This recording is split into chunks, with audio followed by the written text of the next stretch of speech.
Beaucoup se demandent pourquoi tant de scandales sexuels éclatent dans les églises, impliquant des pasteurs et des prêtres.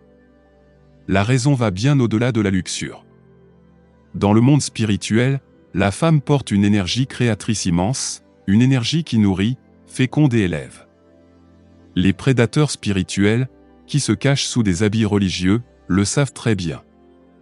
Ils ne recherchent pas seulement des corps, ils recherchent cette énergie, car elle leur permet de rayonner davantage et de maintenir l'illusion de pseudo-miracles. Tu remarqueras qu'ils multiplient les conquêtes féminines, car l'énergie de leurs épouses ne leur suffit pas.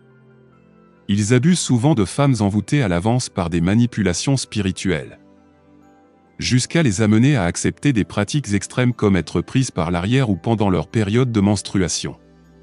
Tout cela n'est pas du hasard, mais des méthodes précises pour capter une force vitale plus brute.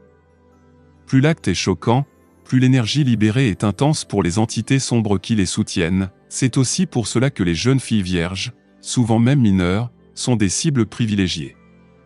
Leur énergie, encore intacte, est un trésor pour ces hommes corrompus. De la même façon, ils recherchent les femmes mariées, car l'énergie de réussite de leur mari se dépose dans leur sein. En les possédant, ils volent non seulement leur vitalité, mais aussi la chance et la prospérité de leur mari, qui se retrouvent soudain ruinés, sans comprendre pourquoi. Voilà pourquoi tant de scandales éclatent, il s'agit de prédation énergétique organisée. Ces hommes connaissent les lois spirituelles, mais les détournent pour leur gloire.